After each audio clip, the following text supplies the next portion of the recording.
Olá, criptomaníacos! O ano de 2018 foi, acima de tudo, um ano de aprendizado. Um aprendizado que custou caro, mas que hoje eu encaro como o preço de um seguro. Eu paguei caro hoje para evitar perdas muito maiores amanhã.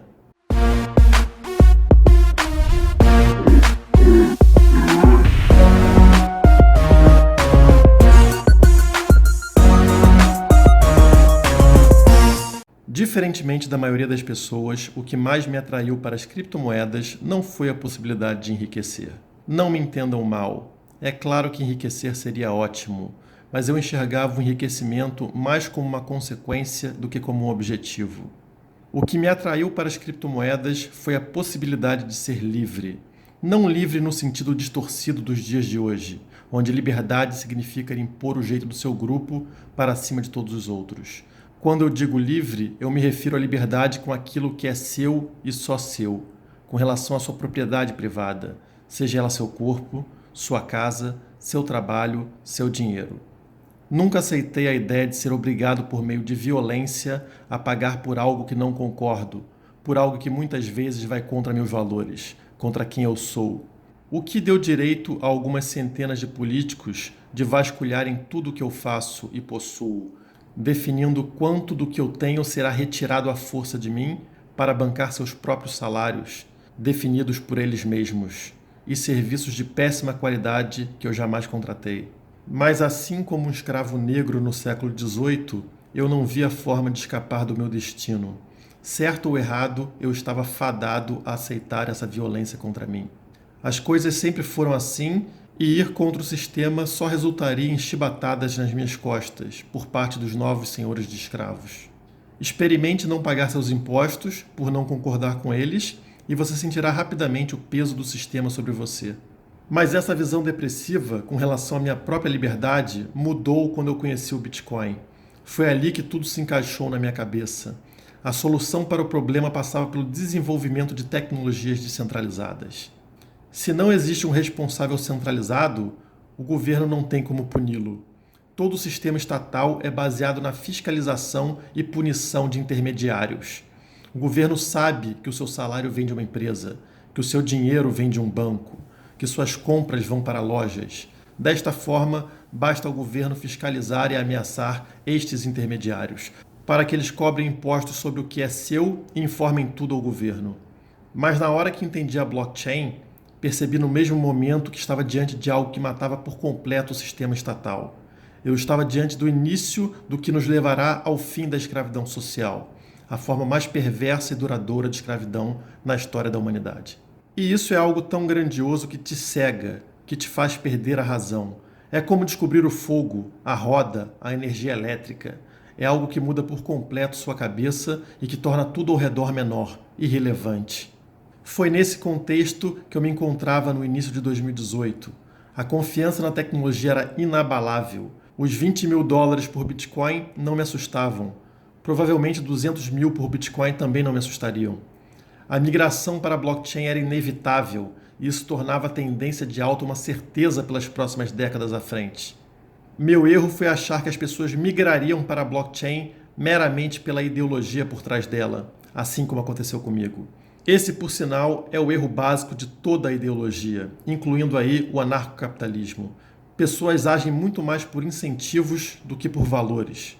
A maioria das pessoas só está interessada em como ter uma vida melhor hoje, fazendo o que for necessário, mesmo que para isso seja necessário passar por cima do que dizem acreditar. É isso que nos leva a comunistas de iPhone, ou a pessoas indo a protestos contra o Uber, usando o Uber para chegar lá. Pessoas são movidas pelo uso e não por ideologias. Apresente algo melhor e mais barato e elas usarão, independente do que pensam ou acham que pensam. A alta que tivemos nas criptomoedas não ocorreu por um movimento ideológico em busca de liberdade, muito menos pelo aumento do uso da tecnologia blockchain. A alta foi gerada por investidores comuns, em busca de lucro fácil. E não existia qualquer ideologia ou uso por trás da entrada deles neste mercado. Portanto, não existia qualquer fidelidade, como temos, por exemplo, entre usuários de WhatsApp, Netflix ou do Facebook. No primeiro sinal de queda, essas pessoas se desfizeram de suas moedinhas sem pensar duas vezes. A minha cegueira pela liberdade me fez ignorar isso e também os sinais sobre a queda do mercado.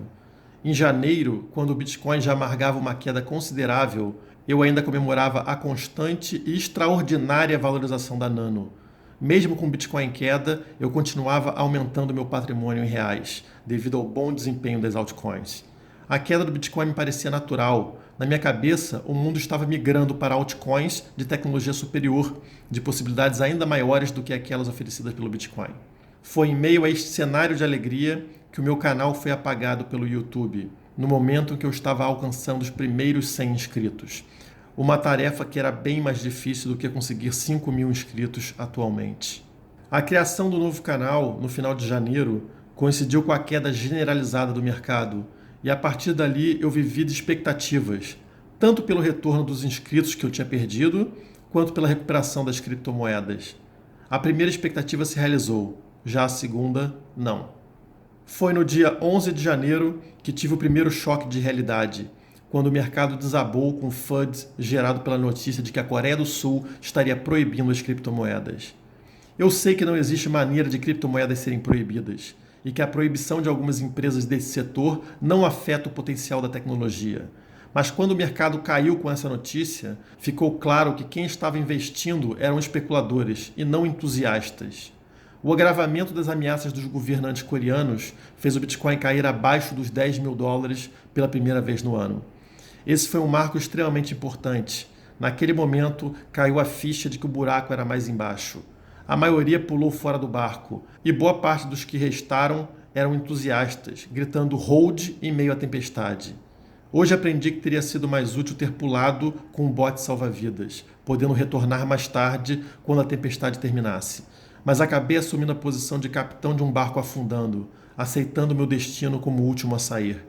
As mensagens no final de janeiro ainda eram confusas. Enquanto alguns analistas falavam em Bitcoin a 100.000 no final do ano, outros afirmavam se tratar de uma bolha prestes a sofrer um enorme crash. A tentação de só dar ouvidos ao que te agradava era grande. Eu, obviamente, preferia sempre acreditar nos otimistas. Entra fevereiro e anúncios sobre criptomoedas começam a ser banidos por gigantes do meio digital, e o primeiro a dar este passo foi o Facebook, que seria seguido futuramente por Google e Twitter. No mesmo período tivemos o escândalo com a moeda Tether, já que começaram a circular rumores de que a paridade com o dólar não existia. Tudo isso resulta em outra enorme queda, que leva o Bitcoin à faixa dos $7.000. Na sequência, inúmeras restrições ao comércio de criptomoedas foram decretadas pelos governos da Índia e da Coreia do Sul. O clima era de desespero. A proibição do uso de cartões de crédito para a compra de criptomoedas por diversos bancos leva finalmente o Bitcoin à casa dos $6.000. Faixa essa que seria a mais duradoura do ano, erroneamente interpretada por muitos, incluindo eu, como fundo do poço de 2018. Nas semanas seguintes, o valor do Bitcoin volta a subir, dando a impressão de que tudo não passou de um susto.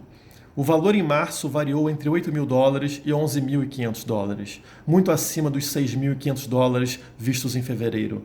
O otimismo voltava ao mercado, deixando claro que o susto anterior não tinha sido suficiente. O mês de março foi coberto por discussões sobre regulamentação do mercado de criptomoedas. Enquanto em alguns países como o Japão começavam a surgir alguns sinais de autorregulação do setor, em outros os governos agendavam reuniões para discutir como intervir no mercado. A liderança desse processo vinha da União Europeia, que se mostrava preocupada com o anonimato e criava o espantalho do uso de criptomoedas por terroristas, traficantes e outros criminosos.